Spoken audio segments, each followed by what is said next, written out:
కరీంనగర్ జిల్లా పెద్దపల్లి మండలం కనగర్తిలో ప్రియుడి ఇంటి ముందు ఓ ప్రియురాలు ఆందోళన చేపట్టింది.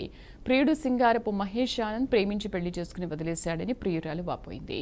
ప్రియుడి ఇంటి ముందు ప్రియురాలు కృష్ణప్రియ కుటుంబ సభ్యులతో బైఠాయించి తనకు న్యాయం చేయాలంటూ గొడవకు దిగింది.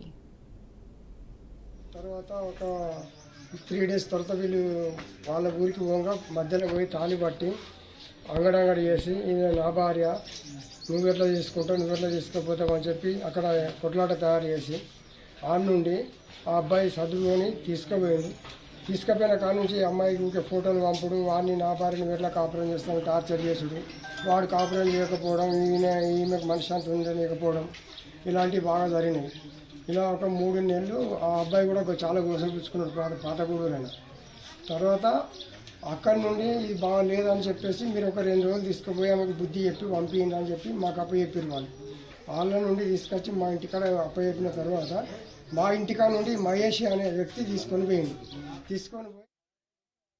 నాకు మహేష్ 4 సంవత్సరాల నుంచి తెలుసు. వాళ్ళు పెళ్లి ఫిక్స్ చేసిన తర్వాత ఎంగేజ్మెంట్ చేసుకోమని మేమిద్దరం కరీంనగర్ లో కలిసి ఉండే వర్క్ చేసుకుంటా. మామూలు పెళ్లి ఫిక్స్ చేసినాక ఎంగేజ్మెంట్ చేసుకోమని పంపించిన తర్వాత ఎంగేజ్మెంట్ అవుతుందనంగా ఫొటోస్ పంపిస్తుందని బ్లాక్ మెయిల్ చేసిండు. ఎంగేజ్మెంట్ అయిపోయినాక తెల్లారి ఇంటి ముందుకు వచ్చి బెదిరించిండు. మా అమ్మోళ్ళకి ఫోన్ చేసుకుంటా, నాకు ఫోన్ చేసుకుంటా బ్లాక్ మెయిల్ చేసిండు. చేసిన తర్వాత పెళ్లికి 2 months గ్యాప్ వచ్చింది. కరీంనగర్ లోనే ఉన్నా.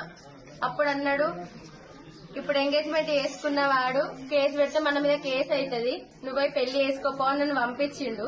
వారం రోజులైతే పెళ్లి ఉంది అనగా పెళ్లి చేసుకున్నట్టు ఆయనకు మెసేజ్లు పంపించిండు, ఫొటోస్ పంపించిండు. తర్వాత ఎల్లుండి పెళ్లి అనగా మందు తాగిండు. అప్పటికే వీళ్ళ అమ్మ డాడీని 4-5 సార్లు పిలిపించి మాట్లాడిరు. మా వాళ్ళు మాట్లాడితే అన్ని చంపుడు ఎందుకు పోయి బతకనియ్య అని అన్నాడు వాళ్ళ డాడీ. మధ్యవర్తి ఒక అన్నయ్య ఉండే, వాళ్ళను కూడా పెళ్లి చేయమని చెప్పి నా పెళ్లి అయిపోయిన తర్వాత 3 days కి పెళ్లి రోజు పెళ్లి అయిపోయినాక మందు తాగిండు. పెళ్లికి ముందు పెళ్లి అయిపోయిన తర్వాత 3 days కి ఫొటోస్ పంపించిండు. నేను పోంగా దొంగ చుట్టుకాడ తాళి పట్టి గుంజిండు. ఈయనను సాకలలో రమేష్ వాళ్ళ ఫ్రెండ్ ఇద్దరు ఇంకొక ఆయన తీసుకొని వచ్చిర్రు. ఇష్టం వచ్చినట్టు అక్కడ గొడవ పెట్టిర్రు. నాతో సంసారం చేసింది, అది నా పెళ్ళం అని చెప్పి వానికి చెప్పిండు. చెప్పిన తర్వాత వాడు వీళ్ళిద్దరు కొట్లాడిర్రు. తర్వాత వాళ్ళ ఫ్రెండ్ వచ్చి నాకు తాళి ఇచ్చినాక నేను మెడల్ వేసుకొని పోయినా. నాకు మహేష్ 4 సంవత్సరాల నుంచి తెలుసు. వాళ్ళు పెళ్లి ఫిక్స్ చేసిన తర్వాత ఎంగేజ్మెంట్